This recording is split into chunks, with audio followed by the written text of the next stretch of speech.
Good morning, everybody. Welcome to another episode of Hawk Blogger Mornings. I'm Brian Nemhauser. You can find me all over the place at Hawk Blogger, YouTube, TikTok, Instagram, all of those places and more. And today it's a Thursday, and I gotta admit, my mind is scattered because I've been working on this writing project for a while.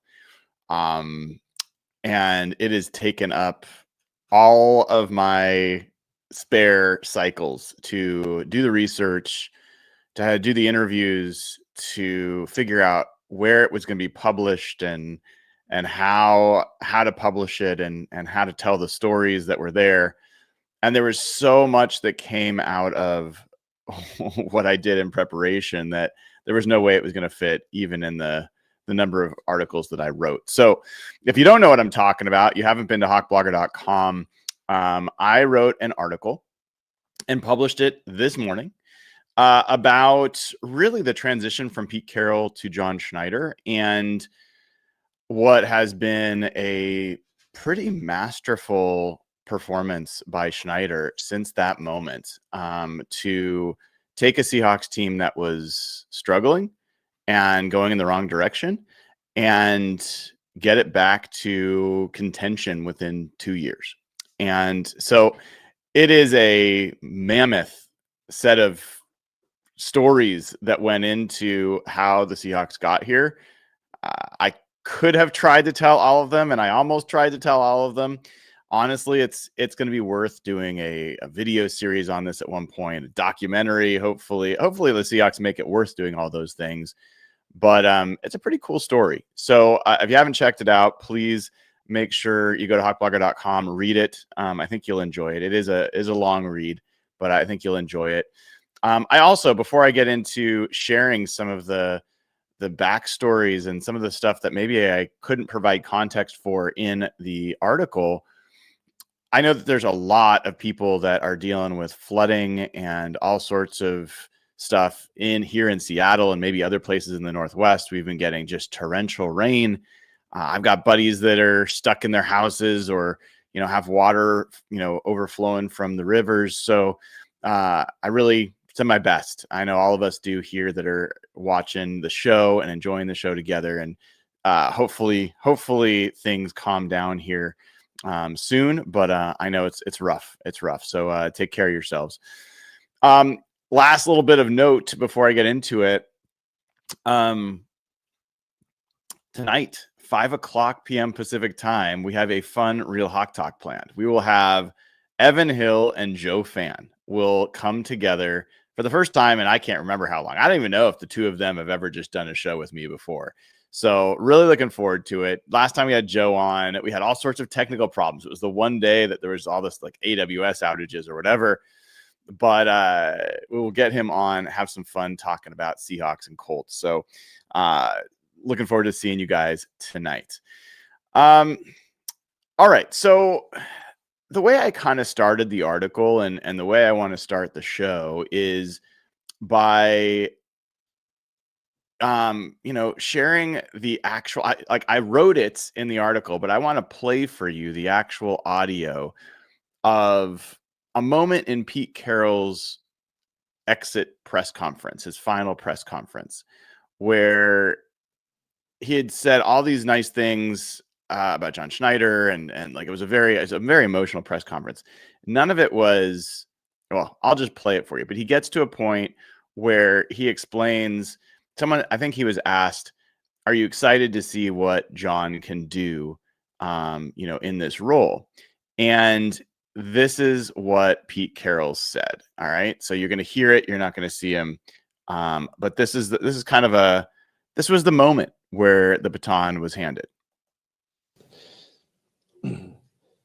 It's why this happened.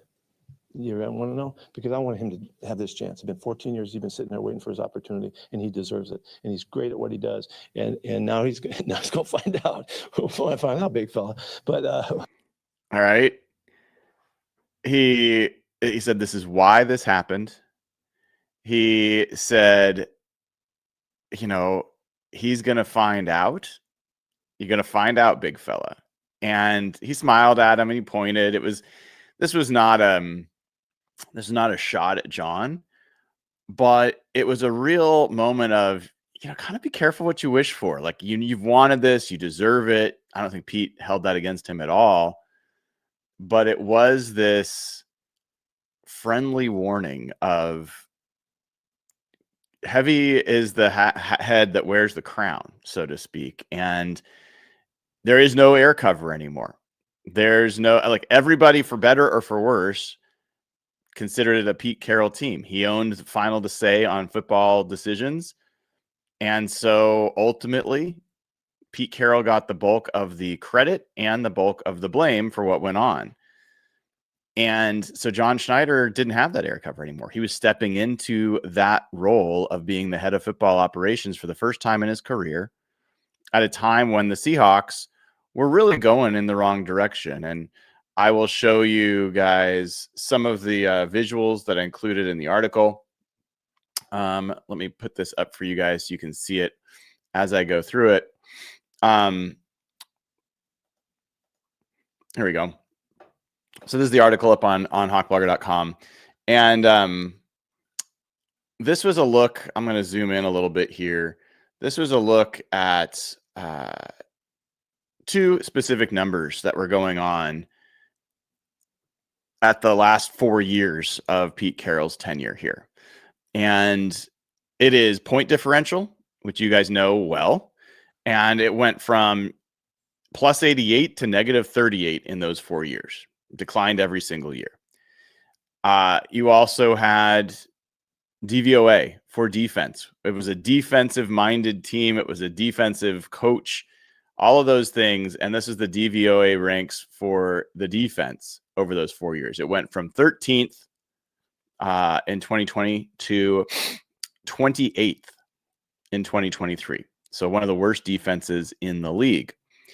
And John Schneider took over that kind of mess from Pete Carroll and did a bunch of things. And so actually, I'll show you guys at least how the article's kind of laid out for when you get to it. But I basically wrote 4 vignettes on various parts of what Schneider did.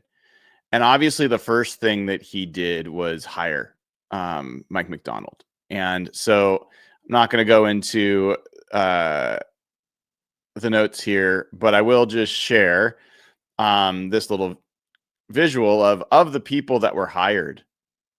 Of the people that were hired from that 2024 head coaching class, this is what's gone on. Mike Macdonald has tied Jim Harbaugh for the best record over those 2 seasons, last year and this year.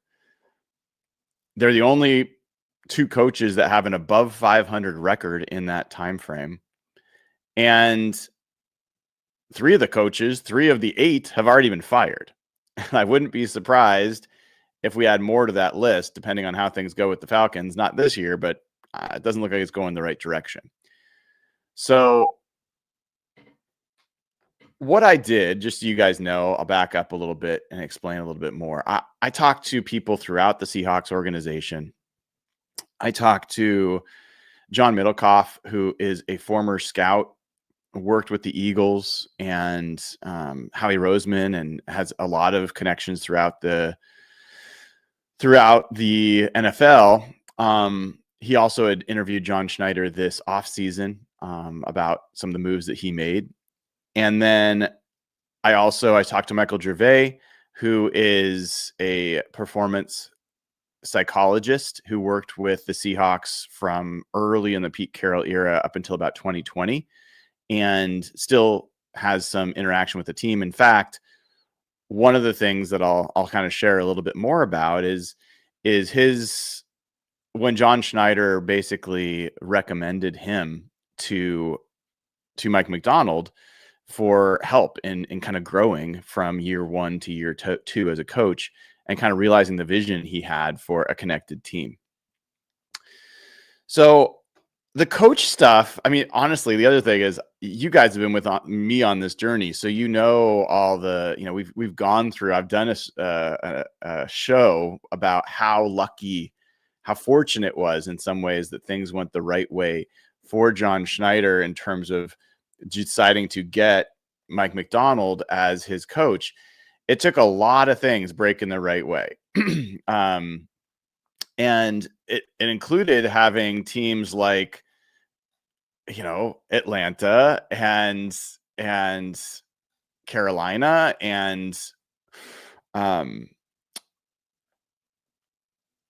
well, Washington didn't, but Atlanta, Carolina, Tennessee, all of those teams passing on Mike Macdonald. They interviewed him before the Seahawks did. If you don't remember this, the Seahawks were a little late to get into the coaching carousel because I think Pete Carroll got his news a little bit later. And so that was one part of it. The other part of it was that John Schneider, well, I'll explain this in a second. So they got into it a little bit late. So they missed the window to do early interviews of Mike Macdonald. And what that meant is they could not do any interview with Mike Macdonald until he left the playoffs. But Carolina and Tennessee and Atlanta all did do the early interview. So they had the opportunity to make a call before the Seahawks did. They chose not to hire him. But John Schneider has connections in each of those organizations. Dan Morgan worked with him, worked for him before he became, went to Buffalo and now to Carolina. Rich McKay is someone that John Schneider has a relationship with as well from Atlanta. Chad Brinker is a guy who runs, I think is the president of football operations for the Titans. He and John are connected. All of them told John Schneider that Mike Macdonald was great in the interviews, but they all had other reasons. Like Tennessee at the time had just drafted Will Levis. They wanted someone who could develop a young quarterback. The Carolina Panthers had were going to draft Bryce Young, or either had or will, and they wanted a guy that was offensive minded. And then the Falcons went with somebody who was a more familiar face, someone that they knew and they just felt comfortable going back to, in Raheem Morris. And what I found in conversation with Nolan Teasley, who's the assistant general manager for the Seahawks, is that part of the reason that they missed that window is John Schneider wanted the most possible people in the organization to participate in the interview process. He wanted to be able to demonstrate to the candidate the full, horsepower is the word that he used, of the organization.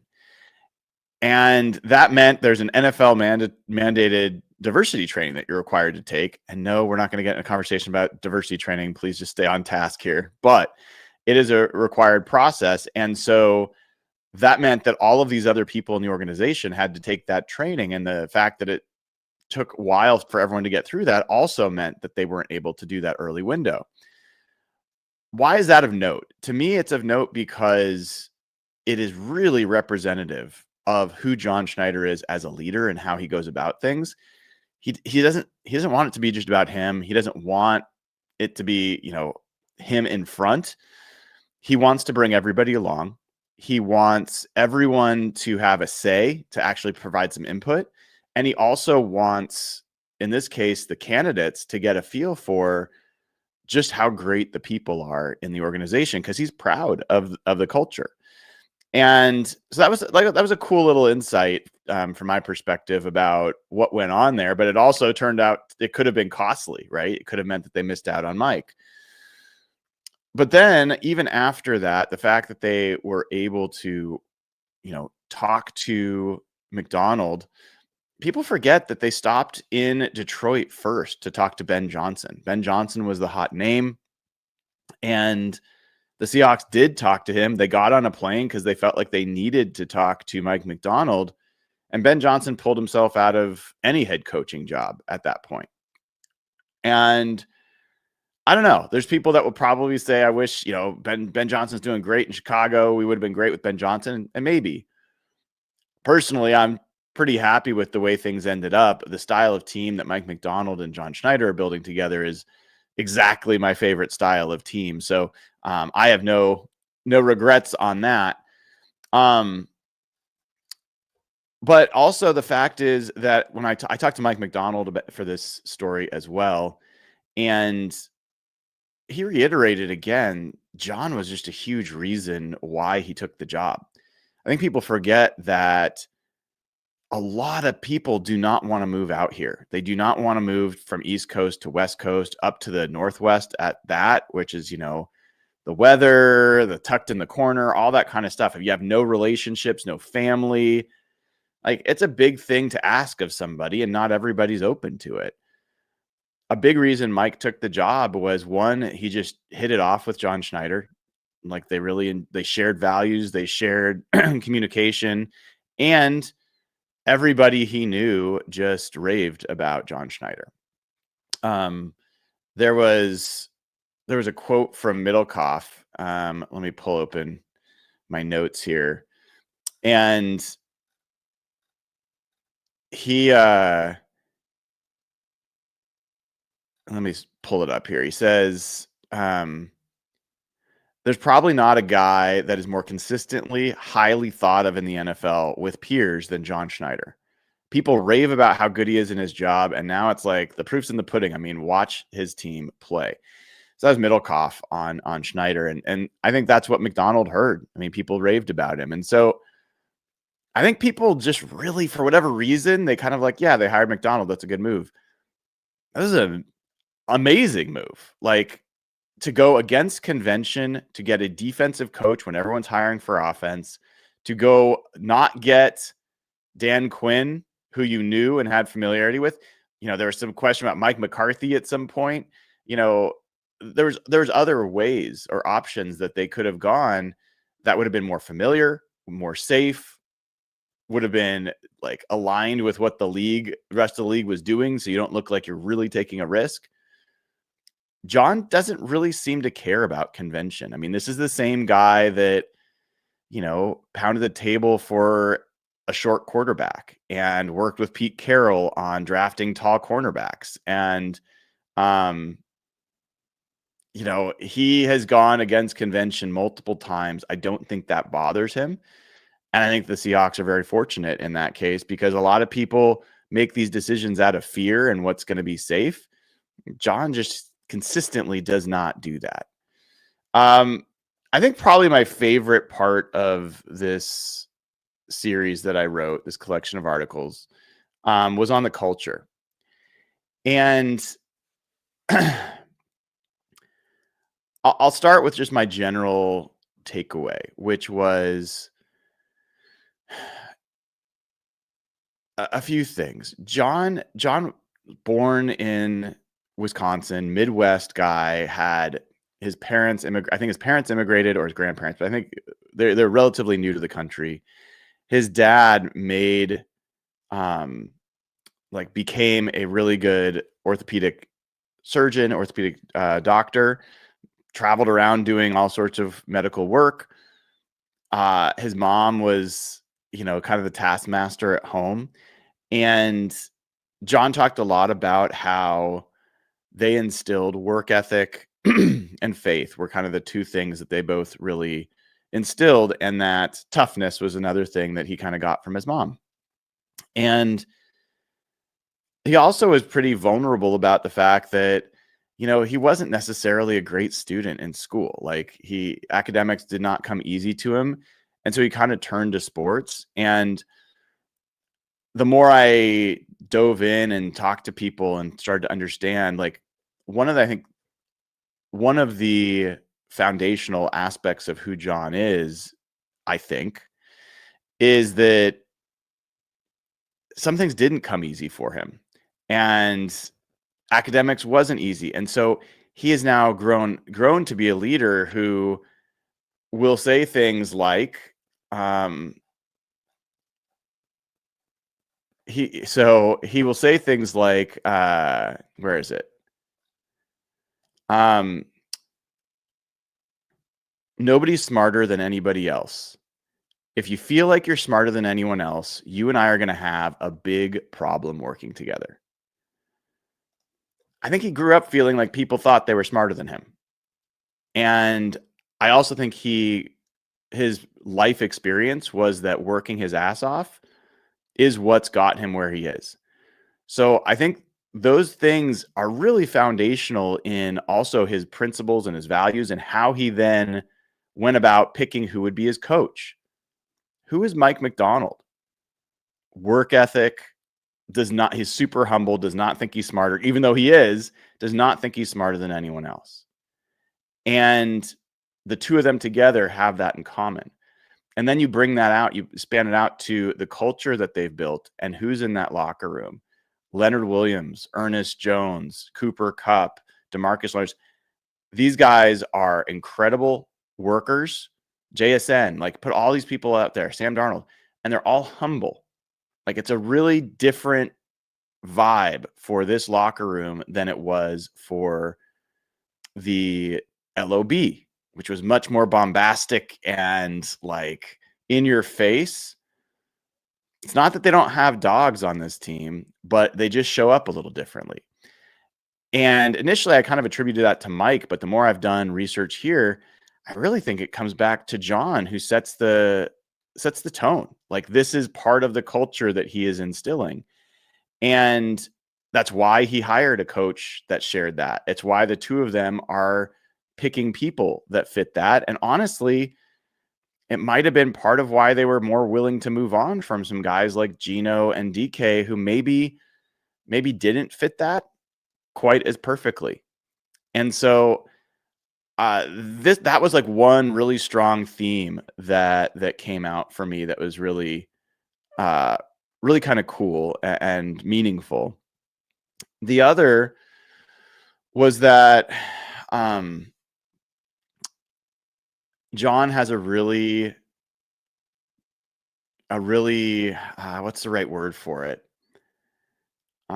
He has like a deft touch. He has a soft touch. And so when I was talking to Mike Macdonald, and other folks and Michael Gervais and all these folks about how Mike Macdonald got involved with Michael Gervais and Stephen Hauschka and the coaching thing.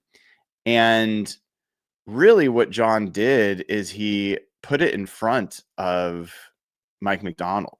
Like it was Mike's decision to make whether he wanted to use this. And what Mike really wanted to do is he wanted to he had this idea of a vision. He had just watched all the teams in the playoffs and believed that like toughness and connection were really key to being a great team. And so he really wanted to build on the connection, and he knew he needed help figuring out how to do that. But he also wanted it to be a Mike Macdonald like method. So he wanted it to be a schedule and something he could just like rely on and like go through the schedule each week and not have to think about it. And so what John did is he recommended that they have a conversation with Mike Gervais and Stephen Hauschka. That ended up turning into an ongoing coaching relationship for Coach Macdonald, where they went through together and worked on, his first principles and boiled it down to like a one pager of like what his vision was. And then also figured out how to turn it into tangible action.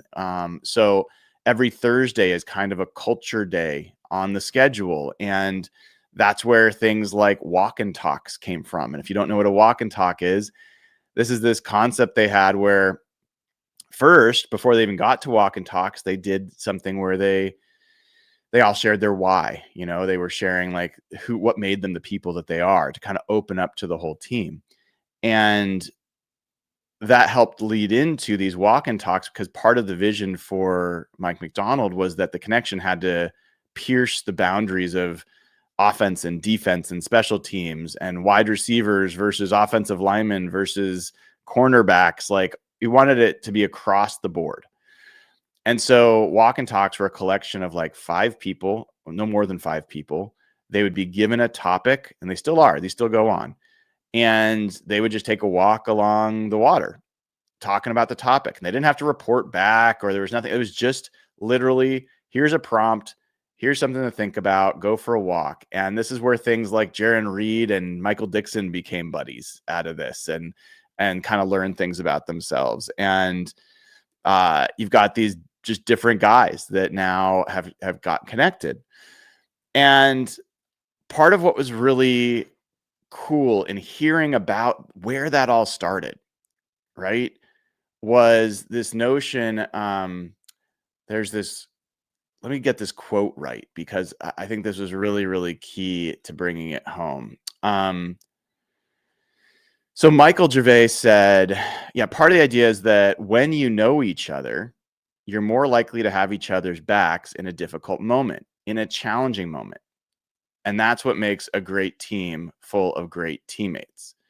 And immediately when he said that, I thought of the exact same thing that I'm sure a lot of you are thinking, which is when they had their biggest adversity, at least to date as a team down there in LA, it wasn't a receiver. It wasn't Cooper Kupp that spoke up for Sam Darnold. It wasn't the coach did. It was a linebacker, right? Someone on the opposite side of the ball, somebody a totally different part of the team. And it was Ernest Jones saying, quite frankly, fuck you to anybody who doubted his quarterback. And maybe that would have happened no matter what. Maybe that's just who Ernest is. But when I pull back the layers to this, I see the decision to bring in a quarterback who is humble and a hard worker who has earned respect in that locker room. I see a decision to bring in Ernest Jones. We'll talk about that in a second. And then re-sign Ernest Jones and make him a leader. I see the connection and the opportunity for them all to come together and develop the bond that's across this team that pretty much all of them talk about. And I think that's just as likely, if not more likely, to be why that moment happened. And we'll find out. Like, the Seahawks are 10-3 and haven't made the playoffs and haven't beaten the Rams. Like, there's a lot of things. This is not a victory parade. This is something cool's happened, and I wanted to capture it. And hopefully, doing a decent job of doing that. So, I think those two pieces were really interesting to me, and there's quotes in here from the players about how important this is. You guys just saw my Seahawks Saturday, where I went in with all the conversations just from last week about how much the players are talking about the biggest difference between this year and last year is the camaraderie, how this is the best defense they've ever played on because of the connection between the guys, like on and on and on. Connection, camaraderie, belief, all those things showing up. So yeah, there was one kind of final quote in the culture section that Michael Gervais offered just as an observation, as someone who's seen John Schneider since he was basically hired as, a guy pretty much the same age as Mike McDonald when the first time as a GM. And he says, John's in a really cool phase right now. You can feel John's imprint across the organization. It really is like the hand that leaves the pond without a trace.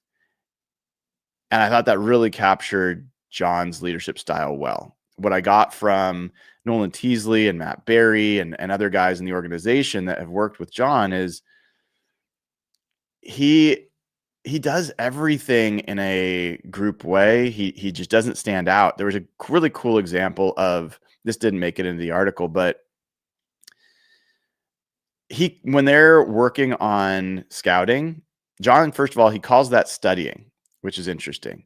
And one of the things that he makes certain to do is they've got interns in there and first or second year guys that they're trying to develop.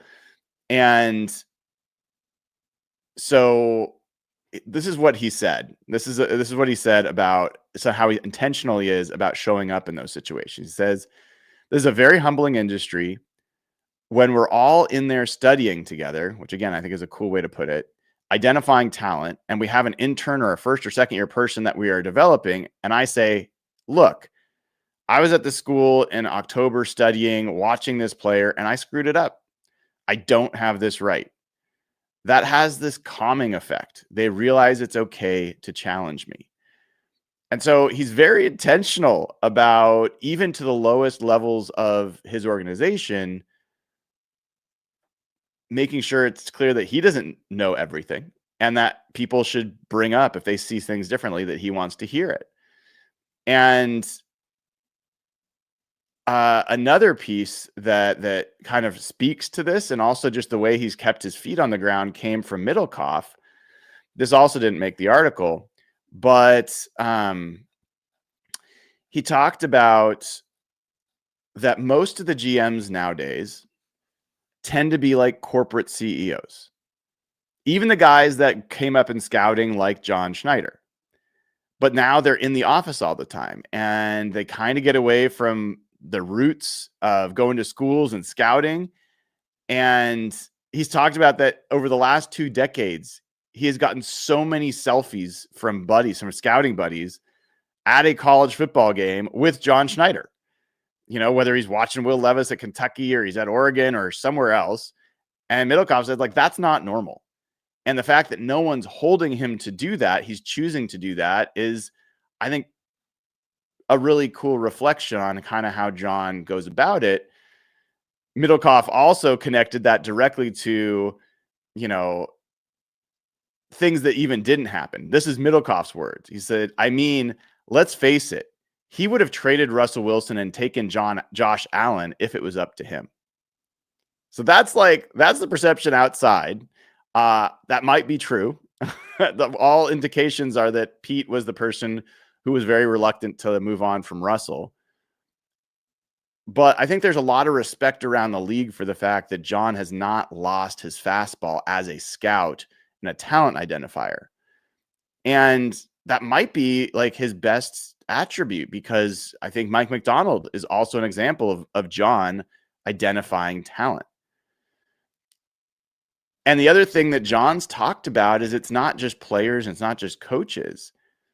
It's the whole organization. And he said this. He said, so Ron Wolf and Ted Thompson, who John worked for before, they would also go out and do college scouting.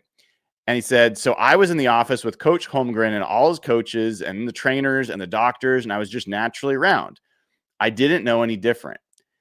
There are guys who are really good evaluators, scouts, but come into the headquarters as a GM and they have a hard time evaluating people.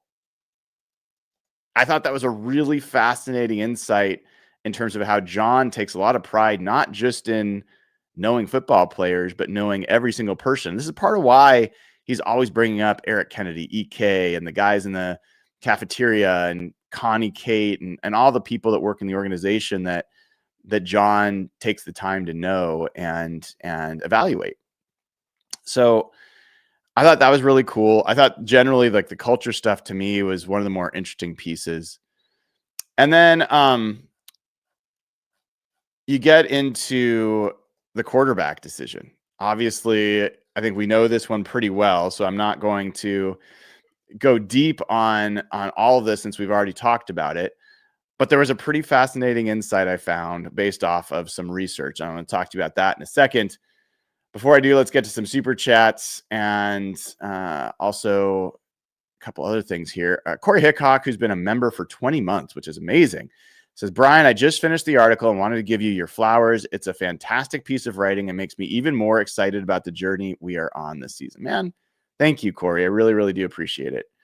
Har Jason has become a member. Well, welcome, dude. Happy to have you. Joseph Charles says, Rams lose to Lions and us gives us a 1-loss cushion. It does. I'm not counting on anything, guys. All I'm focused on for the Seahawks is the reality that they own their own destiny. If they don't lose, then they'll be just fine. So don't worry. I'm not worried about other people. Of course, I'll take it. But I think the Seahawks have enough to deal with themselves, and the goal should be getting to 14 wins. Win out. Run the table. Calvin says, I'm gonna to the 49ers Hawk game. Gonna go to the 49ers Hawk game at the end of the year. I hope it's a meaningful game. You think there's a chance they rest the starters that game? Doubtful for either team. I think it's going to be a meaningful game. It's hard for me to see that game not having an impact on the seeding in the playoffs, but we'll find out. So yeah, I think that's going to be a hard fought game. And, you know, it'll be one of those things where, man, if they like win against the Colts and they beat the Rams and they beat the Panthers, and then you've got that game staring at you, it's going to be a little bit nerve-wracking. No doubt about it. Thank you for the super chats. And probably a great time to remind folks that have not already taken advantage of the deal over at Sleeper. That's Sleeper. My gosh, my brain is toasted.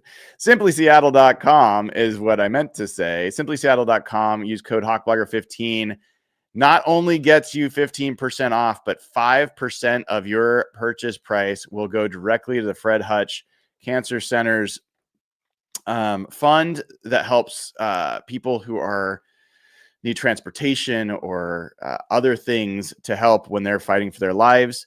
So you get 15% off. You get great Seahawks, Mariners, Huskies, Kraken, whatever it is, Seattle sports gear you love. 5% of whatever you spend will automatically go to a great charity. And if you buy a Simply Good hoodie, they're $25. They're great. They'll give away another $5 to charity. So it's a fantastic deal going on through December 24th. Make sure you take advantage of it. Go to jkboots.com/hawkblogger. Use that in your browser. It will get you your own special promo code, which you can use to get the best boots you're ever going to own. JK Boots, manufactured. They are handmade, I should say, in Spokane, Washington, by a family that has moved here and loves it. So make sure you go to jkboots.com/hawkblogger, get your deal. And then, yes, Sleeper. Head over to Sleeper. Grab the Sleeper app if you haven't already. Get all your fantasy sports, all your NBA. Hang out with your buddies. Great stuff there. And get $20 without making a deposit. Plus, if you use promo code HAWKS, you will get up to a $100 match on your first deposit. Terms and conditions apply. See Sleeper's terms of use for details. Currently operational over 25 states. Check out Sleeper today. Okay. I promised you we'd get back to the quarterback thing and this research I did, right? So I went on this deep dive, and it occurred to me that John Schneider, I think, has done something really, really rare. And he did it twice. And that is move on from your quarterback. And it has to be a quarterback that has played at a Pro Bowl level. Then have him be valuable enough that another team wants to trade for that quarterback. So you get some compensation for the player. Have that player perceived to be so good that they're given a new contract before they even play a snap for the new team. And then replace that quarterback with someone who outperforms the previous quarterback and does it for cheaper. And add to that, have the guy that you traded away fall off a cliff and just play terrible football afterwards. That happened with Russell Wilson. It happened with Geno Smith. And I went through, it's not an easy thing to search for these examples. I talked to a bunch of people I know through the industry. I did my own research, dug through to try to find examples. I found a few examples of things that were close, but as far as things that actually met all of the criteria I just mentioned, there were four examples in history that I could find. And I'll put these up here so you guys can see.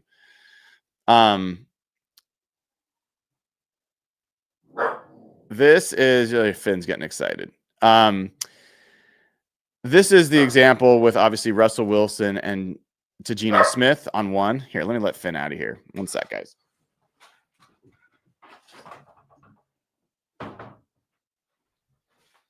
All right.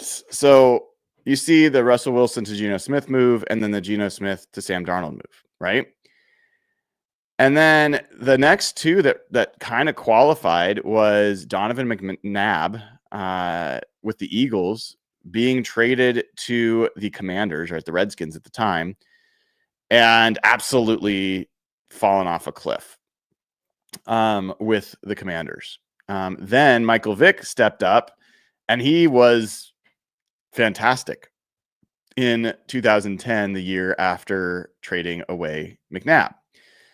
The other example was Ken Stabler for the Raiders back in the 70s, who had been an all-pro player. They traded him away and elevated Jim Plunkett in his place. Stabler fell off. Plunkett led them to a Super Bowl. So there just aren't very many examples that meet all of those criteria. And John Schneider's done it half of those times. He's responsible for 2 of the 4. That honestly, all by itself, was a wild insight to find. It's not easy to have any other general manager have such a failed evaluation, that you are so much farther along in your evaluation that someone else would give up draft compensation and extend the player and have that player fall off a cliff at the most important position in sports. And so one of the things Middlecoff said there was,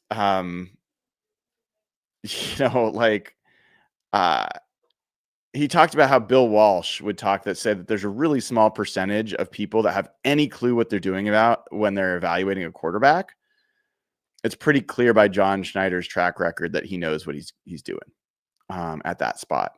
So that was an interesting insight there from, or an interesting quote from Middlecoff there. And even now, even with Sam Darnold being the source of a lot of consternation for Seahawks fans, the difference between him and Geno Smith is stark. It's a huge contrast, right? So that was the quarterback move, like home run, grand slam, maybe home run. It'll be a grand slam if they win in the playoffs and get further. And then I had some fun. With this one, guys. You guys are going to know this one pretty well, but I think part of the story is, it's one thing if John Schneider just did one thing after the other that everyone agreed with, right? But this offseason, I called it the McGyver or McGrubber offseason, right? You guys remember that. How many people hated what he did this offseason? Hated it. Like, panned it. And so I created this section. I had fun with this. This is the cover for this particular section, called The Haters. And a little comic strip there. And then the thing that also really, I had this vision. Where did the haters go? Oops. There we go. I had this vision of taking some of the people that we have harassed on this show and creating like a bulletin board graphic. I'm so excited with how this turned out, to be honest. I'm very proud of it. And I took all these different folks, their hot takes in the offseason that are cold takes now, and then their mea culpas. So you could see here, you've got Deontay Lee from The Ringer saying, I don't know how this team is going to be the worst in the NFC. I don't know how this team is not going to be the worst in the NFC West. Even if you're banking on the best outcome for Sam Darnold, I don't think there's enough for them to be a double-digit win team again. And then the apology is, last week, this was Deontay Lee in his power rankings that had the Seahawks number 1 overall in the NFL. He said, the top seed in the NFC is a real possibility for this team, which means the Lombardi Trophy is too. So, I mean, the contrast is crazy, right? Sheil Kapadi on that same podcast, The Ringer. I think overall, this is a worse team. I would be surprised if the team made the playoffs. This being one of the 5 worst offenses in the NFL is in play. his mea culpa. I was very skeptical of the Sam Darnold, Clint Kubiak relationship, but I'm taking the L, right? Like, I'm not going to read all these. You guys have seen these before. But the fact that, John Schneider, this is where I feel like Pete Carroll's warning of, you'll find out, big fella. This is it. You traded away Geno Smith. You traded away your franchise Well, you could just define franchise quarterback. You traded away your starting quarterback who had been a 2-time Pro Bowler with you. Also, the guy that Mike McDonald and Clint Kubiak had been publicly praising and wanting back. You traded away DK Metcalf. You did not sign an offensive lineman in free agency. You signed veterans like DeMarcus Lawrence and Cooper Kupp, Eric Saubert, people like that. You signed Sam Darnold as well, who people thought was clearly inferior. You did all of these things that all together, pretty much each individual move and collectively, people thought was unwise. And by the way, an underreported part of this is you bet on JSN being worthy of being a number 1 receiver. Everyone was like, this guy's a slot receiver and he can't play outside. What's that going to look like? Think about that. Think about all the things that everybody else was so friggin' wrong about. And John Schneider was so right about. That is not easy to do. It's not easy to do in 3 off seasons. It's really hard to do in 1 off season. And so, I think that kind of process where it ends up with Vegas putting the Seahawks at a 7.5 win over under. You had the Arizona Cardinals and the Miami Dolphins and the Minnesota Vikings that had higher over unders than the Seahawks did. So that to me was crazy. I won't go through the offensive line stuff because you can read it, and a lot of it's from previous offensive line work that I've done. I did make a cool graphic I'll share with you. This was basically showing that this is the 3rd youngest, 2nd cheapest, and the most improved offensive line, at least by ESPN win rate in the NFL. Pretty cool to do that after 1 offseason, right?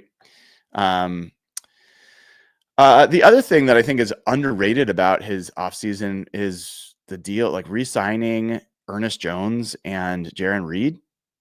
I honestly forgot Jaron Reed was a free agent signing this offseason.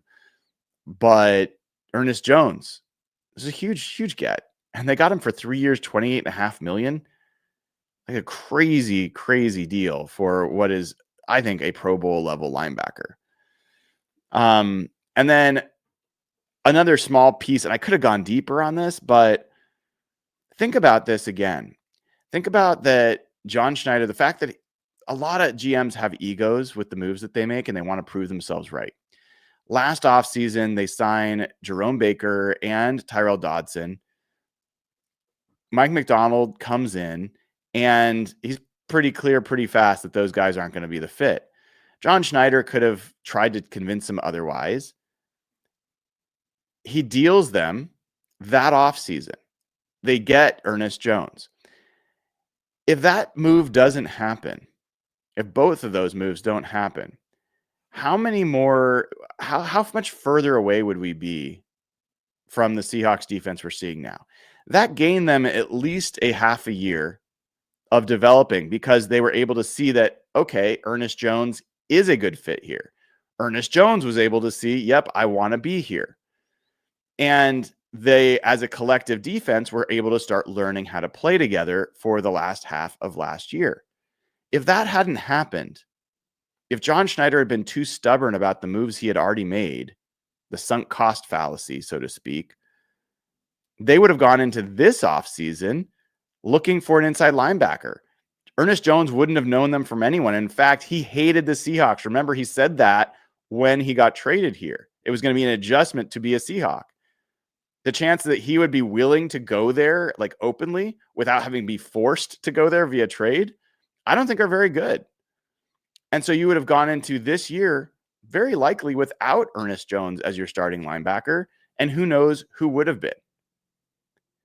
And even if you had done that, let's say you got someone good, you still would have had to get acclimated with them and the other players. So again, it's another example of how John does not get precious with his moves and is willing to move on and is just constantly looking for how to make the team better. The Rashid Shaheed trade this year, that figures as well.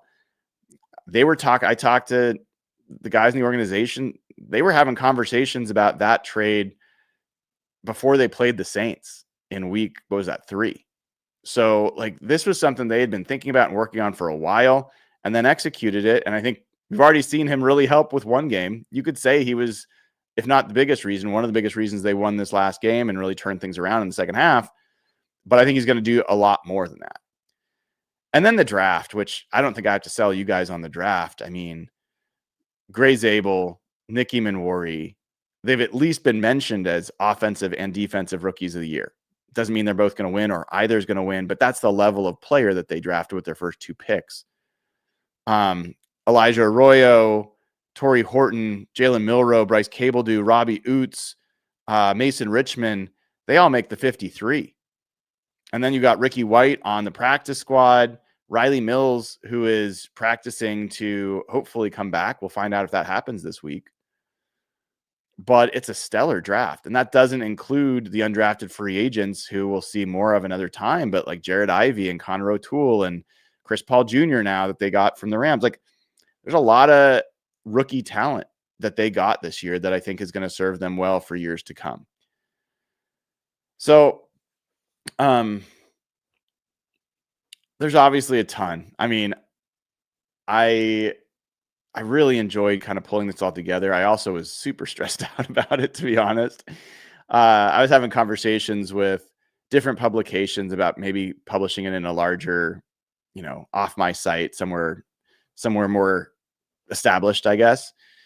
And for a lot of reasons, decided that wasn't the right way to go. Whenever you're trying to tell someone else's story and honor like what actually happened, gets a little bit more stressful than just straight analysis. And also the amount of time that people gave to me for this piece was very generous, and trying to make sure that I honored their contributions and their time without just making this literally a book, which it could easily be. It was a little stressful, but I'm proud of the result. I'm proud of the fact. I also worked on the graphics. I worked on this widget, which may or may not be something that people get annoyed with, but that whole collapsible section is something that I built to help give it a feel of where it's not just one massively scrolling article, but you can kind of dive into different sections of the rebuild and what John Schneider did. So I'm proud of it. I hope you guys like it. I'd appreciate any feedback on it. And more important than anything else, let's share it, because here's the thing. If John Schneider does not win Executive of the Year, then they should just retire the award. I mean, the fact that this guy has not won it already is a joke. The fact that they gave it to the Colts GM in, what was it, 2012, because he drafted Andrew Luck number 1 overall, which everyone else in the world would have done, and took no talent whatsoever. When John Schneider drafted Russell Wilson in the 3rd round and Bobby Wagner in the 2nd round of that same draft. I mean, ridiculous. It was ridiculous. And I'd like to right that wrong. I'd like to see John Schneider win Executive of the Year because he deserves it. I don't think anybody did anything close to as impressive or as difficult as what John Schneider did this past offseason. We joked about the McGrubber versus McGrubber. Like, he could have either saved the day or blown us all up. And as of now, he looks like McGrubber. Like, he looks like the hero. And he used every resource at his fingertips to make it possible. And I hope things, for a lot of reasons, continue to go well. I also hope that people appreciate the amount of time and the way that he's chosen to go about it, because he is someone that tends to be a little bit from behind, quieter, And I don't know that he always expresses himself that well in interviews. So, I hope he gets his flowers. I really do. Let me just check to see if there are other super chats. There's this one here from the North Bend house. My kingdom for a few Darnold called runs to get the D on its heels to help Darnold get in the end zone. Yeah, I don't know. I think it's a decision-making process for Sam. So he's still got to figure that part out. We'll be talking to Sam Darnold here in a few hours at the VMAC and see what happens there. I can give you updates on practice from yesterday, at least in terms of who was there and what's going on with the Colts. Let me take a few minutes to do that. So we had Jalen Sundell and Eric Saubert back on the practice field as expected. They were both limited. We'll see what happens today. I think that's a key moment in the week. Riley Mills was a full participant for the first time. This is, I think, the last week where they can have him practice before they have to make a decision about whether to activate him on the roster. Mike McDonald's been a little bit hesitant at this notion that they're just going to redshirt him. He's like, no, he's able to come back. So I think a lot of folks are skeptical that he's going to, but they might create a spot for him. We'll find out. Julian Love and Jaron Reed, who both played last week for the first time in a while, they were both limited. I'm just assuming personally that it's just them being careful with those guys, but we'll find out. From the Colts perspective, I thought there was some pretty meaningful news there. DeForest Buckner practiced for the first time in weeks as limited, but Sauce Gardner and Braden Smith, the right tackle, did not practice. I think we might be headed for a situation where Braden Smith does not practice. Also, Travarius Ward, the cornerback's already on IR with a concussion. The DeForest Buckner one is one to really watch. I mean, he can change a game and certainly would change things for that team. But that's kind of where things stand. I believe Phillip Rivers is going to start this game. I told you in First Look yesterday, why I would start him and why I think there's reasons to be wary of him. We'll talk more about it tonight at 5:00 with Joe Fan and Evan Hill. And I think I'm going to get tail of the tape out at some point, but I got to admit, I've been writing for days and need a little bit of a break, but I will get tail of the tape out at some point this week. You guys saw the data at least yesterday on First Look. All right. Let me make sure I did not get any other super chats on Venmo, which is really, really nice. I appreciate that people have been trying to do Venmo super chats. I appreciate all super chats. Let me make that very clear. But the Venmo super chats go 100% to me, whereas the ones on YouTube, 30% goes to Google. So some people have been trying to make sure I get all of it. Okay. So here's one. Oh, a couple ones just from today. This is cool. Joey Hamilton says, just read your blog piece. Why is this doing that? Come on. Just read your blog piece on Schneider. What a great article. Would love to see you interview Michael Gervais this offseason to get behind the scenes look at the culture building. Yeah, I'll see what I can do with Michael on that front. Carrie Lee also says, great article from one Seahawks sicko to another. Thank you. Thank you for your daily coverage. How many of our 8 IR returns do we have left? Oh, Carrie, that's a good question. Here is who has come off IR for the Seahawks. Let me pull it up real quick. We know Robbie Oots. We know Julian Love. We know Jaron Reed. So who else? So that's 3. I'm looking right now to get a full look.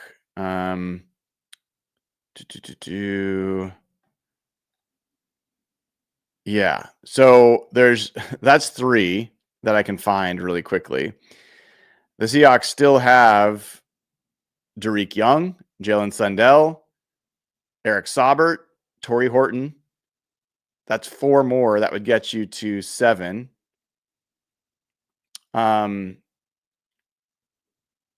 See if there's anybody else. Yeah, those are the ones that are most likely to come back. So those are the ones that I'd keep an eye on. But yes, they are getting close. They do get 2 more when you get to the playoffs if there's need to be. So just so you know, you get 10 total when you go to the playoffs. All right, folks, I'm going to call it there. This is fun. Hopefully this is helpful. I mean, admittedly, when I pressed publish, one of the first things I wanted to do is come out here and talk to you guys about it, because it was kind of a what's the phrase? I'm spacing on it. I can't even think of phrases anymore, but it was a lot of work, and wanted to kind of share. I wish I could share every conversation I had with all these different folks. I think you guys would find them fascinating, but hopefully the article gives you a good insight, and hopefully this show has given you a little bit more than that. All right. Appreciate all of you for tuning in. Have a great rest of your Thursday. I will see you for Real Hawk Talk tonight at 5 with Joe Fan and Evan Hill. Until then, take care.